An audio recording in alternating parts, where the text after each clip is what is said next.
Guys, welcome to another fun episode of TFL Talking Trucks. I'm Andrei Smirnov, and my co-host Roman Micah is not on this episode. He's on his way to Moab, Utah with Tommy, his son, to do some off-roading. But no matter, we have a very important guest. With me is Mark from Atlis. Mark, please introduce yourself really quick. Hey.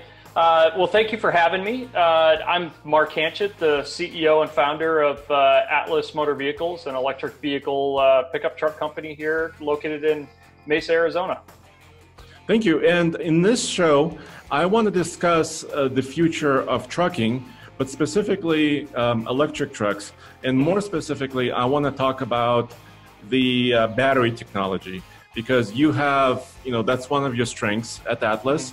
And you're trying to do something that I think currently with current technology is not very well done. And I'm talking about towing with an electric vehicle.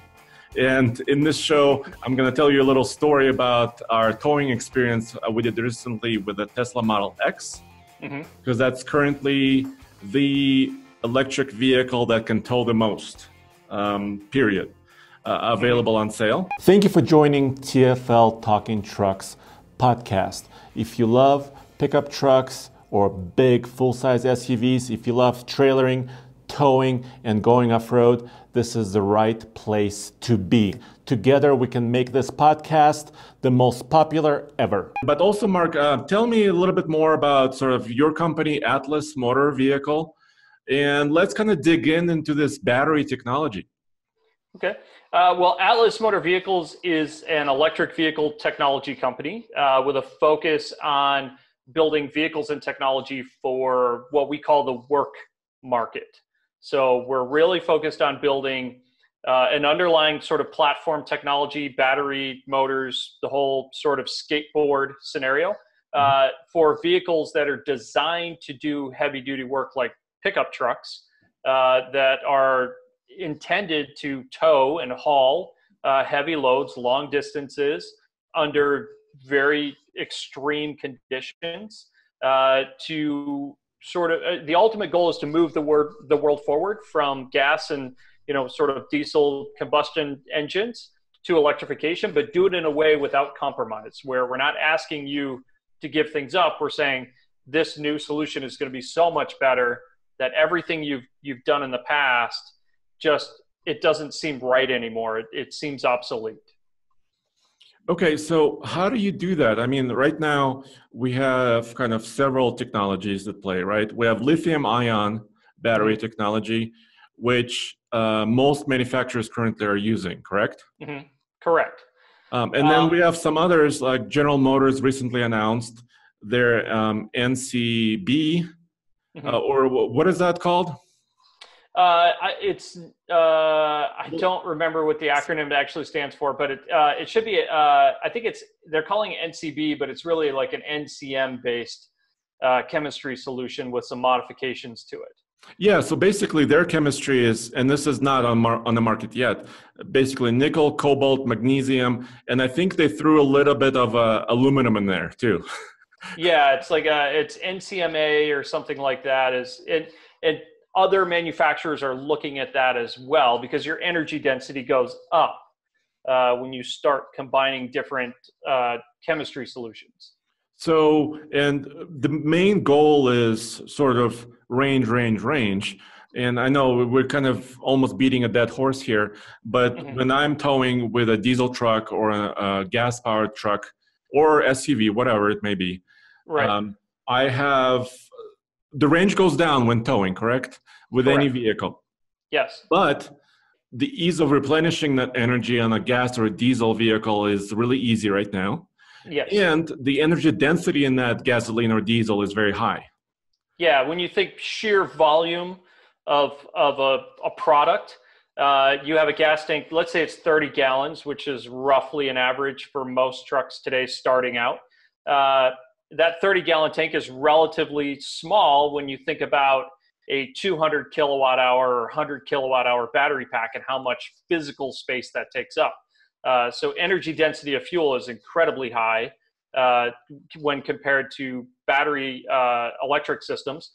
On the flip side, though, the efficiency of a battery electric vehicle is significantly higher when compared to an internal combustion engine vehicle, where you're looking at something in the 20% efficiency range here in terms of converting a physical substance to energy, right, and then to motion, versus a battery electric vehicle, which is 80s, 90s%, depending on what's going on there in terms of efficiency. So it's kind of like, well, energy density isn't that high, but efficiency in the vehicle is so much higher that it tries to offset it until you do something like towing, where you have a big trailer or you have a lot of mass. There's so many different conditions there where all of those things that, say, Tesla does from an aerodynamic standpoint sort of goes out the window because they designed for certain speeds of efficiency, they designed for certain aerodynamic efficiencies, and when you start towing,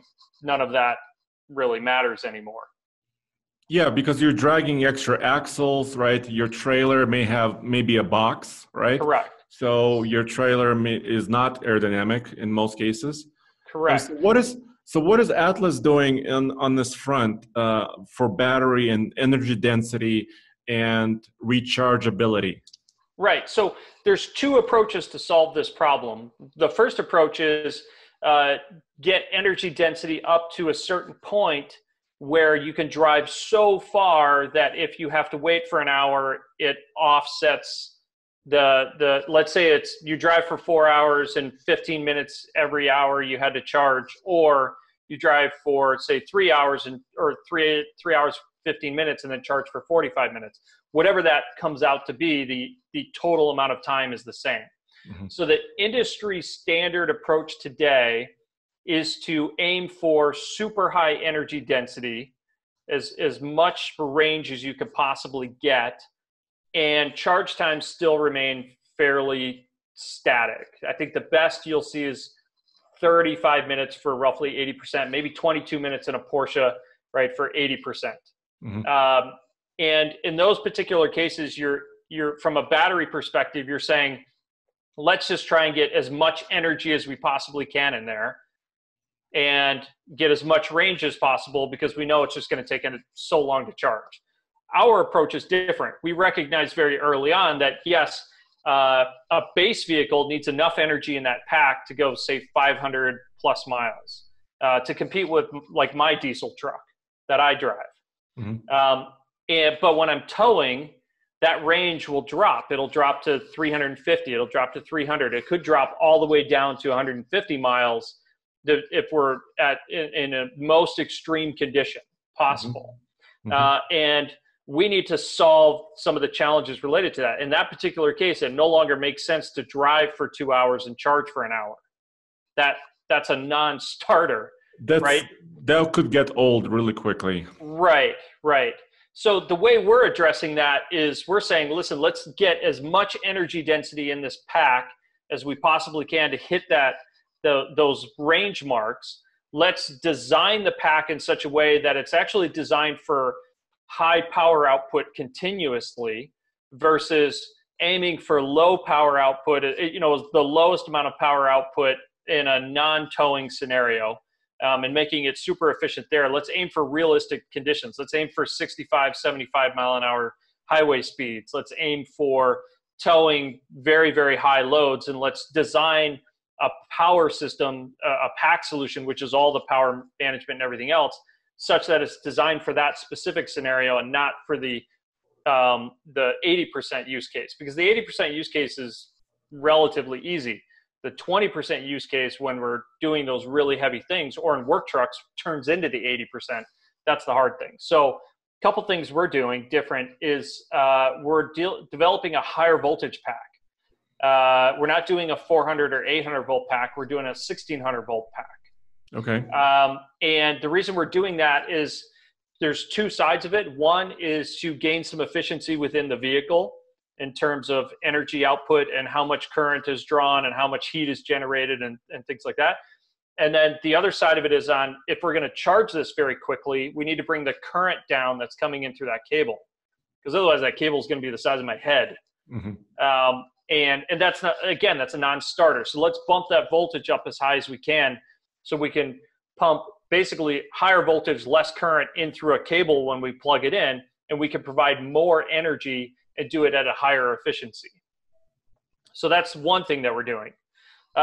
Number two is, while GM is focused on building these really, really big cells, and that is definitely something we looked at, our approach is to build a customized cell, and I'll get into some details there, but our approach is to build a customized cell that's not necessarily super big, because the more cells you have in parallel for every group that's in series, the lower the impedance of that parallel pack versus one big chunk, right? That one big cell, let's say it has a resistance of like 6 ohms or 6 milliohms.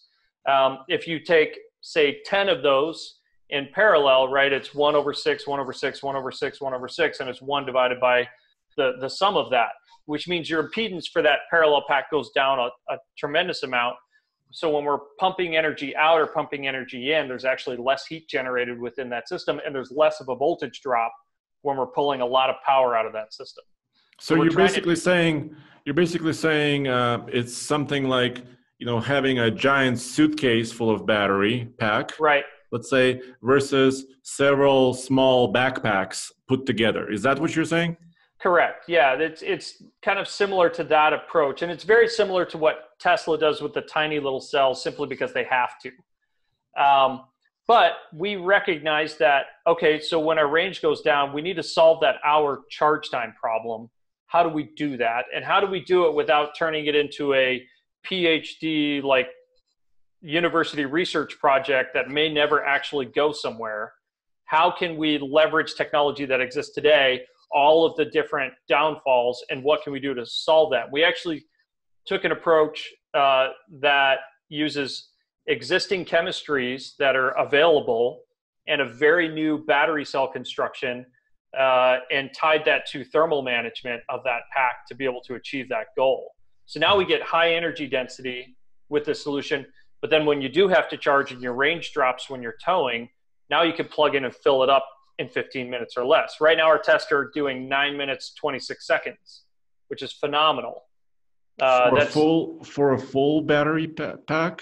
For a full, yeah, for what we would say is a full battery pack, like what the customer would experience, which is 0 to 100%. Now, like everybody else, there's a buffer on the top and bottom for different reasons, actually.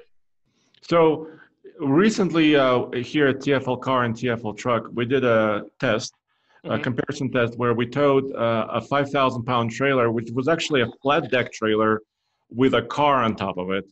Okay. A small car. So that was a relatively aerodynamic trailer. It wasn't a box.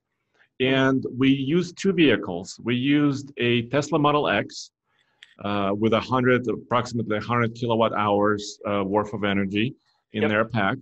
And then we used the Lexus LX 570 to compare it against, because those 2 vehicles are about the same price. They're probably in around $90,000 range to $100,000 range, both of them. Yep. Both of them, are 4-wheel drive vehicles, all-wheel drive systems. Both of them have hitches, et cetera, et cetera. And we drove about 64 miles. Let's say 60 miles for purposes of discussion. Yep. And compared how a big gas V8, right, in the Lexus compares to electric motors and the battery pack in this Tesla. And for this approximately 60-mile loop, which also included a mountain climb and actually a descent, right, we were able to recoup some energy on the downhill. We used about 39 or 40% of the Tesla's total energy capacity to go about 64 miles. Okay. So multiply that by 2. Okay, so that's about 120 miles plus a little bit of buffer, let's say. So technically, this towing experience could be about 150 miles, towing about 5,000 pounds in the Tesla. The Lexus had a little bit more energy left over. The Lexus used approximately 20% of its fuel capacity to do the same job, basically. So it still had quite a lot of energy left. So, and the charge times differ too, right? Yeah, yeah. Right. So the Lexus takes what, maybe 3 to 4 minutes to fill up a tank Right. of fuel. Tesla didn't do so well. I mean, we use the supercharger station Right. here in Colorado, and we did to regain that 40%. I think that was about 30 minutes. Yeah, it's about right. Um, Yeah. we weren't charging all the way, so Hmm. so we were within that, and this is a realistic time because everybody talks about ideal cases, right? uh, this Yeah. is real world where there are four other cars charging at the same time. Right. We're there in the afternoon on a regular weekday. Hmm. So those are kind of the experiences that we found. Right. Yeah. So, not knowing, so on the Lexus, what was your change in fuel mileage, I guess? What did you, I assume you guys measured that. Yeah, Yeah. absolutely, we did. So basically, what happens is the Lexus by itself, just Hmm. with no trailer, it's not a very efficient vehicle to begin with, Right. right? It's EPA rated at about 14 miles per gallon combined, maybe about 17 on the highway, Right. and it didn't drop that much. It wasn't a twofold drop to tow that trailer. It was, Right. it was about, and I don't have every number in my head. I apologize, but it was a very. So let me just say that 14 mpg, like not towing versus like 9 towing, right? So it wasn't like a twofold difference. It was Right. less efficient, but not in a huge way, not in a huge dramatic way, because it started out as a kind of an inefficient system. And then, of course, you added weight to it, and it brought it down, but not by a lot. On the other Right. hand, the Tesla was very efficient, empty. Like we Hmm. also ran that loop empty, Right. unladen. Um, and it was more than twice that we saw the decrease of efficiency with the trailer. Yeah. So, the one challenge that you have is with, say, the gas vehicle, right? Regardless if it's inefficient or efficient when it starts, is that the amount of energy that it can extract from like one, molecule of fuel, I guess, so to speak. There's more energy available there, right? So as you're towing and as it requires more power, right? It requires more torque to be able to accomplish that. It can extract more energy from a single, say, unit of fuel than it would when it's normally like just sort of driving down the road. Now it doesn't 100% work in a train, like it doesn't work 100% like that, right? Because the efficiency continues to go down as you pump more fuel inside there, right? As the load goes up, it doesn't become more efficient when you're trying to tow. It's just, it becomes a little more efficient in certain aspects of it when you're towing. The other side of it is from an internal combustion engine standpoint, they're typically designed for high efficiency at highway speeds. Then you load it, takes a little more power. You're going up a hill, down a hill, and things like that. It's definitely designed to be the most efficient it can there. But knowing that that's a V8, that means you have power in reserve, right? That's available there. Now in the Tesla, you definitely have a similar scenario. It's designed for ultra high efficiency at a very specific highway speed going down the road, from an aerodynamic standpoint, from a battery consumption standpoint, from everything from basically the battery to the motors to the controllers to the vehicle body, right? Everything is designed to be the most efficient possible. And when you put a trailer on the end of that, because it's operating outside of its efficiency range, that curve that's in there, and it can't shift that, right? It can't do anything to really like gain more efficiency down low when it wasn't technically designed to do that. So when you shift outside the efficiency range, right, things drop very, very quickly, drops drastically. Same thing with at 55 miles an hour, a Tesla is typically very, very efficient going down the road. As you increase speed, yes, you're dealing with additional aerodynamic drag, but you're also moving away from the peak of that efficiency curve for that entire system, right? So efficiency drops as well. When you hook a trailer up, you're talking about a lot more power consumption that's going on, a lot more heat that's being generated for that, whereas the internal combustion engine vehicle does a very good job at managing that, both from the cooling system, but more importantly from the fuel injection system and everything it's doing there to actually keep that heat down, but increase power and torque.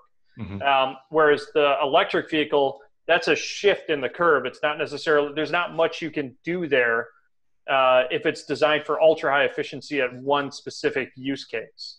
Now, what we're doing different here at Atlis is, one, on the battery side of things, we recognize that it's going to be high power draw over long periods of time. Tesla aims for low power draw over long periods of time. That's why if you continuously stress the like acceleration and regen, take your Model X to a track, it gets hot and power comes down right over time. Whereas Porsche did something different with their battery technology. They aimed for that very specific track use case.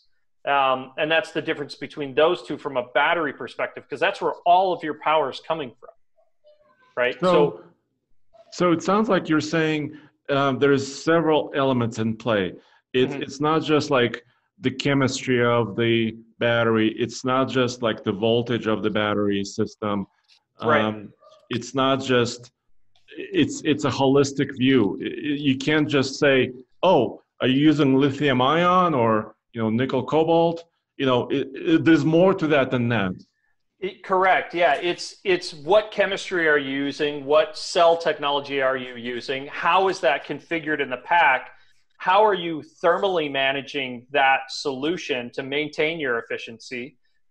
Because when you're looking at, if you're aiming for a low current draw, then you're aiming for the best case scenario: low heat generation, low voltage drop in the cell, low impedance in the cell for low current drop. Like, there's all sorts of things in high energy density, so it goes for a very long time.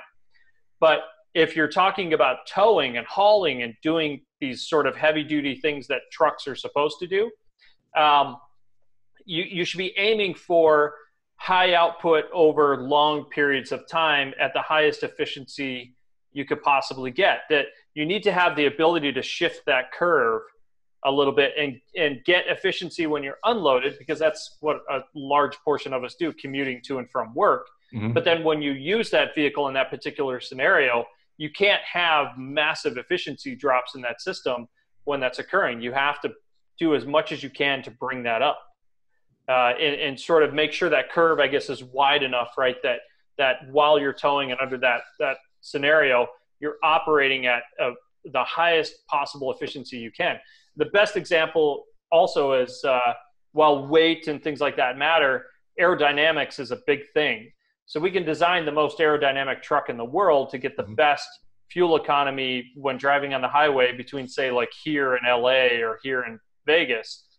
But the moment I put a trailer on that, or I hook up a camper and I want to go up to the mountains, or I want to go do something like that, my efficiency is going to drop drastically because I'm carrying this big box behind me. And we have to design the battery pack as a system, as well as the motors and the sort of drive systems. That whole system has to be designed for that high output scenario, or that double, triple output scenario, to get the most efficiency we possibly can. So it's not a factor of, say, we go from a 8,000 pound vehicle to 16,000 combined pounds, and therefore a range drops in half. We can't have that scenario. We need to have a scenario that's very proportional to the use case that we have. And you have to start with that, and then design your battery technology and the pack technology, I guess, since that's the subject matter that we're focusing on today. Design that for that specific scenario. Yeah, and trucks are not generally aerodynamic. No, they're a brick by nature. Yeah. Right. And a lot of people actually try to put them higher in the air, and none of that actually helps, right? It all detracts. People love seeing those big tires, really kind of macho, big, square pickup truck look. And it's interesting when you look at sort of design and proposed designs across the board, right, for trucks. And we can talk a little bit about, what you're trying to get your truck to look at. Like, it's a traditional shape. right? You know, there's kind of a hood area in the front, there's a cabin area in the middle, and then there's a bed area in the back. And I Right. would say that's a very traditional shape, very kind of rectangular shape in a lot of Yep. ways. I'm not talking about Cybertruck. It's Yeah, yeah. a Well, whole different shape. yeah, I think when it comes to pickup trucks, you have a certain constraint that you have to fit within. And imagine from like a DOT standpoint, you literally have a box that you can fit inside, and you're trying to maximize the amount of usable space within that box constraint. So I would love to design a pickup truck that doesn't look, or a truck, a work utility vehicle that looks nothing like we have today. The challenge is it has to fit within this confined space that's dictated by parking spaces, lanes, overhead garages, parking garages and stuff like that. There's all these restrictions out there from a safety standpoint and things like that we have to fit within. And it really limits the creativity of what you could potentially do. But to your point, yeah, pickup truck is a brick going down the road, and you try to maximize as much space as you possibly can that's usable there. In our particular case, we could have pushed the cab forward and done a cab over design and shortened the length and maybe added more bed space.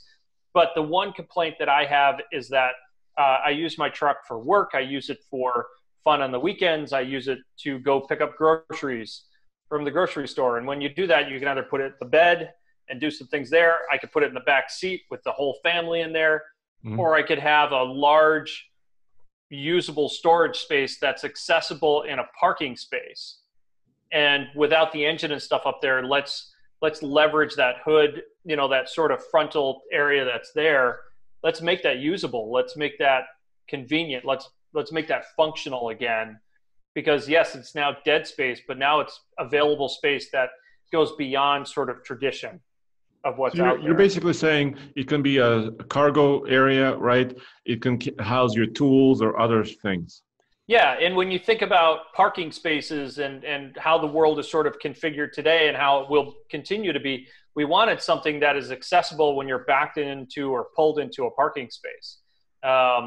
So not to throw stones, but like if you have something on the side, right, and you're in narrow parking spaces, it's very hard to access things on the side. If you've ever tried to open your truck doors in a very narrow space, especially in more urban areas, in a parking space, sometimes you can't even get to the first click, right, when you're opening the door. Right. And for some of us bigger guys that are trying to get out, that's a real challenge. So I wanted something that's, accessible front and rear, right, depending on how you parked, and something that's very usable for tools. It's lockable. It's configurable down the road. So if somebody wants to make something to make that a different type of usable space, they can do that. Yeah, that's very interesting. So you're saying for your truck design, you're going to have several different sort of weight categories and capability categories. And also, let's talk a little bit more about sort of the charging process and the network itself. Yes. Yeah. Okay. So in order to meet the weight category differences, there are two main things that really affect that. There's a number of things, but we'll talk about two big things. The first one is the suspension and brake systems, right? That basically that drive system. Do you have enough power? Can you stop? Can it handle the loads? And can you drive safely down the road? We're developing, from that particular approach, we're developing scalability into it. So very similar to today, but we're trying to do it with like one set of components versus having to change things out. The biggest thing in electrification that affects how much you could tow, though, is going to be how much power is available and how long can you use that power, which again is the battery pack system.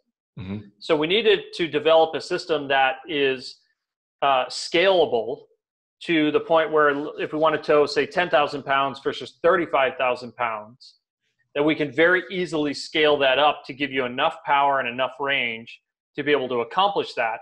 But what we didn't want to do was scale that and then come back and say, if you tow 35,000 pounds, you can only do that for, say, 150, 200 miles, but then you're going to have to charge for 2 hours now because there's not enough power available to accomplish that. So we had to think about the charging station technology and what's involved there. What's the most ideal scenario for that particular case? So obviously the plug and charge model is fantastic, right? You plug it in, light turns green, you're good. You don't have to swipe cards. You don't have to go through 25 menus, right, to be able to enable that. So that's part one. Part two is, how do we deliver 1.5 megawatts of power to the vehicle, do it safely, but do it in such a way that you and I or my 80s, not now 90-year-old grandfather could do it. Make it easy and not be some industrial contraption. Be as easy as fueling your vehicle. So we had to invent, it's still in development, but we're basically creating the nozzle, the cable technology that allows us to do that, and then power distribution into that. We're working with partners on that side to basically take grid power and turn it into 1.5 megawatts of output. So how's that? I'm not very electrically knowledgeable. Yeah. So what is 1.5 megawatt? What does that compare to today as far as like charging some other electric car? So I think Tesla's is 230, 250 kilowatts. I can't remember for the version 3 supercharger. So we're, 6 times that today. Electrify America has the CCS 2.0 stations, which are 350 kilowatts. But no one today can technically use all that power. There is no vehicle that can use that. But if you have a 250 kilowatt hour battery pack, a 250 kilowatt charging station, best case scenario will take 1 hour in theory, but the curve doesn't actually work that way. So it's actually more than an hour to charge that way. So to put it in the plainest way I possibly could, if you have a 100 kilowatt hour pack and you have this curve that goes up and back down in terms of how much power is delivered, at that peak, we have 6 times the capacity is the power delivery. So if it's a 100 kilowatt hour pack, we need 600 kilowatts of power at that peak point to going into that pack. And then it tapers as you get close to full. Okay. So in our particular case, we're planning for a current 250 kilowatt hour pack as the largest one. So 6 times that is 1.5 megawatts or 1,500 kilowatts of power. And if we're developing a 1,600 volt system, that means we're talking about a little less than 1,000 amps of current being pulled into that pack at that peak point of that curve. And then it tapers as you go towards the end. Gotcha. And you're saying, I mean, for you've seen with your technology about what, a 10-minute recharge time? Yeah. Excuse me 1 second. Let me take a drink. Sure. So what we've been able to do is, instead of having like a small peak, we've widened that curve as much as we can. So we're seeing a 9-minute, 26-second charge time currently. Sorry, I'm got to clear it up a little bit. That's okay, no problem. But yeah, so we're seeing basically what we call empty, which is a little bit above actual zero, to 100%, which is a little bit below 100%. Right. We're saying that whole curve reaches what we call 100% charge in 9 minutes and 26 seconds. That's our current test data. And we are not seeing a degradation in life cycle compared to like an industry standard test, which is like an hour charge time. So we're doing cycles of charge and discharge in these cells in this pack design. And if, as an example, if we were to say this should do 500 of these cycles, which is the equivalent of like 1 charge per year for almost 10 years, we are not seeing a degradation in life cycles that says we're going to hit typical 100 or 150 cycles. We're still seeing data that indicates we will still hit 500 cycles. The test is ongoing. It takes months and months and months to do that. But all of the indications are that the curves are in line with each other, that they're matching. So we're not seeing anything there. We're not seeing increases in impedance. We're not seeing anything that indicates that we're getting failures inside this, which tells us that what we're doing is working. Okay, gotcha. Because I know a lot of folks are also a little worried about, uh, you know, let's say you have this truck, right? You Right. bought it and then you've used it for 8 years, and then you want to resell it or, Hmm. do something else, right? Right. So what is that life cycle like? Because a lot of people are worried, well, in 8 years, my battery might be used up or whatever. How do I deal with that? So that goes back to the use case. Let's think about a truck and how it's used. Average consumer might put in a 10-year period, may put 120,000 miles if you're using the 12,000 mile per year average over the course of 10 years. Yeah. Uh, but in a pickup truck and a work truck, they may do 250,000 miles in the first couple of years, right? Or in a 10-year period, we're saying they could do 1,000,000 miles, especially for these guys that do a lot of towing and hauling sort of cross country, Right. right? Or between states. Mhm. So our goal is to design for that scenario. So our goal is to design for the 1,000,000 mile scenario. And if we don't quite hit that early on, we have a business plan to sort of compensate for that for those vehicles that won't necessarily hit that right away. But right now, the data indicates that we will. So the first thing is design your pack technology not for 150,000 miles and 3-year warranties. I think that world is gone. Electrification and the new vehicle technology is we should be aiming for 1,000,000 mile use cases for all of the vehicles that we do. Because yes, these will be used by one person over that period of time. There will be maintenance involved, build programs to solve that, but we should be aiming for 1,000,000 miles. So if you use, say, in 10 years, you use 500,000 miles, you should, in theory, if you maintain everything, get another 500,000 miles of use out of that vehicle. Now, there's rust, there's wear and tear on interior components, there's all these things that we have to, that are sort of outside the purview of that. But the most expensive thing, that's 60% of your vehicle cost, that should be designed for that use case. And we're aiming for that 1,000,000 mile use case. That's, that sounds very ambitious for sure. I Yeah. mean, So, but there's battery technology out there today that allows us to do things like 2,500 cycles, 3,000 cycles, 5,000 cycles. You could go to lithium titanate, which can be upwards of 100,000 cycles, but your battery pack would be the size of the truck in that particular scenario. So it's a balancing act between energy density, how fast we can charge it, how safe it is, and how many cycles we get. And right now, the indications are based on 1,000,000 mile use case and a 500-mile range product, right, that we will get the number of cycles that we intend to use while fast charging it every single time. yeah, and I think, I mean, we've been doing a lot of sort of viewer data collection recently. Right. A lot of people have sent in their own truck stories.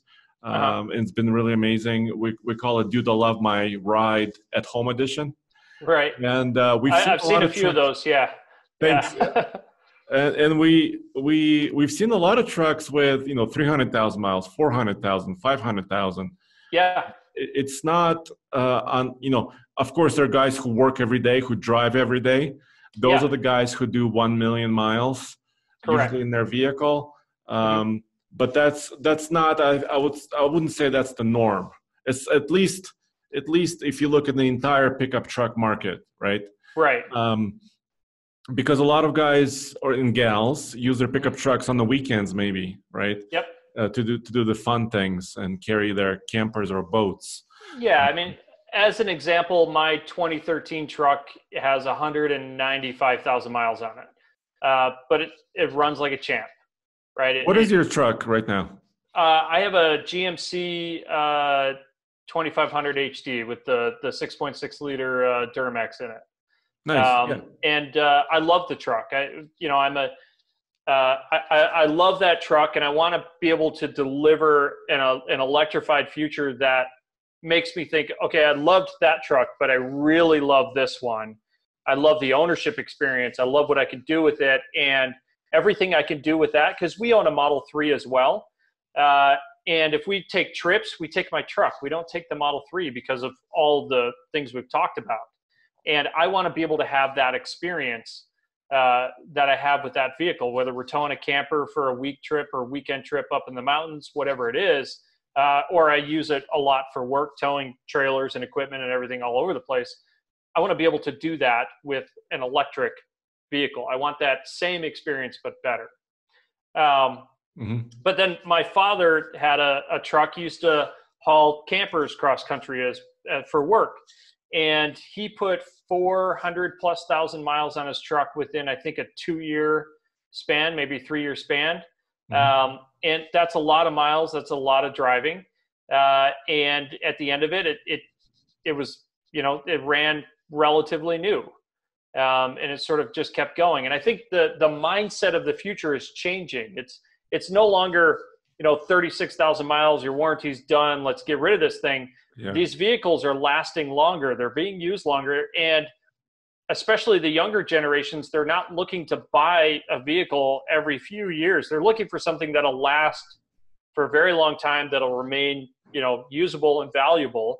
So what we see is an opportunity to leverage that. And over, say, 10-year period, what if you could continuously sort of refurbish and upgrade your vehicle? What if you could upgrade the hardware over that 10-year period? What if after 10 years, in 10 years, battery technology will be at a point where what today, say, costs $30,000 or $40,000, in 10 years should cost between $5,000 and $10,000. But for $5,000 to $10,000, if you could swap a battery for brand new technology that's maybe goes further, charges faster, does something different, maybe refurbish your seats, and if the body and everything is still relatively good, you could have a truck that could go another 10 years. You don't necessarily need, a brand new vehicle. What if we can give you new as we sort of progress there? Or at least have resale value, right? Correct. Where you could actually move on to something else, but that truck is still valuable, right? It still carries value for a long period. And trucks today, they carry value for a long time. Provided they haven't been beat up too bad. Right. But yeah, to that point, it's the battery can't be something that it can't turn into a very high depreciating sort of asset that you've purchased, right? Because that no one's going to want to buy that. So over the course of 10 years, the expectation is you get something out of that. And if we design for 1 million miles, then the average person that's going to sell it at, say, 100, 200,000 miles, maybe 300, there's still a lot of value in that vehicle. And if we can keep performance consistent over that period, because that's the ultimate goal. You don't want this drastically degrading performance curve either. You want consistency every single year. So design for that. And that's what we're doing on the battery side of things is we're not just buying a bunch of stuff, plugging it in and saying, here you go, it's your problem. We're trying to solve problems that give you that long-term value and create value for those customers. All right. And before we close, tell us a little bit more about sort of where you are as far as development and sort of going to the market, going to production. I know a lot of companies have been slowed down a lot by the virus shutdowns. What is the current state sort of the production? So we're still in the prototype development stage for a lot of the truck and the platform and things like that. We're rebuilding some of the battery technology from lessons learned. We're moving through that right now. We are growing the team currently, so we're still a small team. We're hoping to be about 75 by the end of the year and about 130 by early next year. We're engaging with partners to facilitate certain things of the vehicle development, like the body development and things like that. Things that are not core to us that we're looking to work with someone else to bring that in. And that also helps us reduce costs so we don't have to spend $800 million building a factory right away anyways. We obviously there's long-term goals there. But right now our core focus for this year is getting the battery technology out there because we have partners that are looking at that technology that are very interested in it. And then we're looking to actually get the platform, which includes all the driver controls. It includes the dash screen, the center screen, all that stuff to a release state because we have partners that are looking for that. They want to start doing trials at the end of the year. They want to start rolling out vehicles next year that are using basically the battery technology, the core drive platform, all of that stuff, and integrate that into their existing fleets. And then by the end of this year, we're looking to have the prototype charging stations. We've actually, we're all very close to having an agreement with the local utility company here to set up a test location.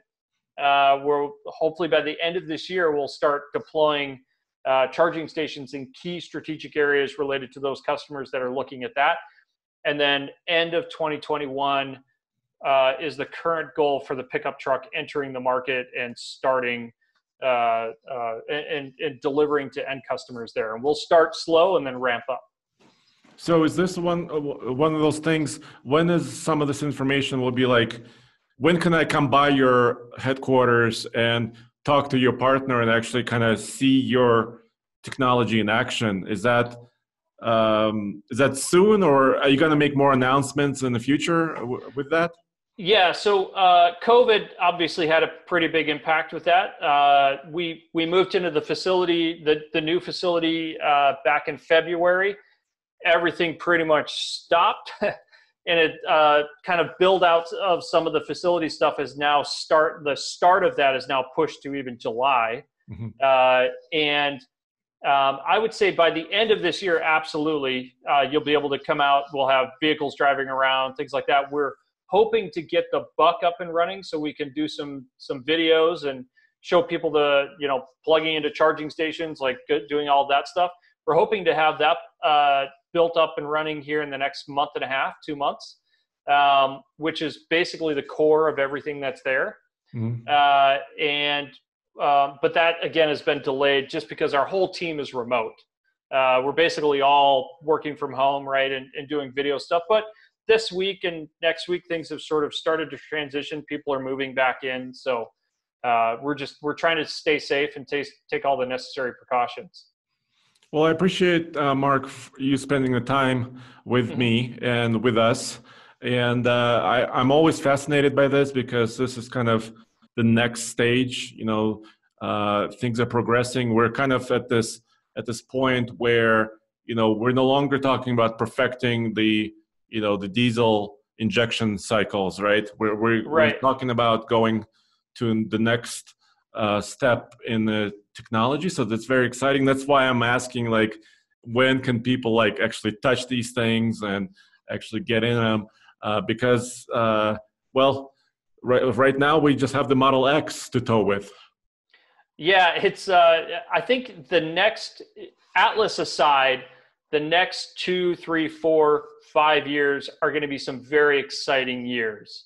I know from our standpoint, we're working on the truck. We're also working on the next generation of what's after that, which our personal goal, is to go from the XT, which is what we're showing on the website and stuff like that today.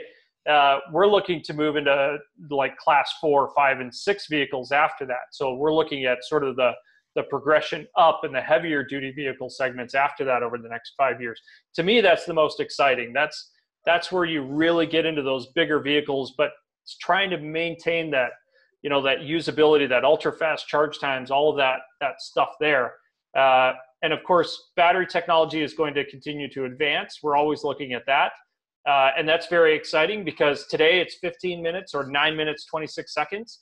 Tomorrow it's 5, then it'll be 3 minutes. And then the bottleneck will actually be on probably the utility side at some point, right? That's a lot of power that has to come in. So how do we solve that? And we're looking at that as well, as how do we maintain that 10-year value in everything that we do that's going to hit those points? Because in the next 5 years, you're going to see longer ranges, shorter charge times, higher power output. When you guys do your what is it, the Ike Gauntlet? The Ike Gauntlet test. I think you're going to reach a point where it's going to be so easy to do it, you're going to have to go find something more challenging after that. Well, yeah. Well, it's right now the diesel trucks, the big dualies, we're hauling 30,000 pounds, and these trucks slow down. These are high tech, 1,000 pound-feet of torque diesels, right? and they slow down. So right now we are reaching kind of the limit of uphill performance. Right. Obviously, downhill performance is another story. Yep. I'm curious. Can we tow at speed limit? 40,000 pounds, 80,000 pounds. Yes. Where do we stop? Yeah, I think. Well, I will make you this promise: within the next 2 years, you will tow 30,000 pounds at speed up that hill, with a very, very well controlled downward descent.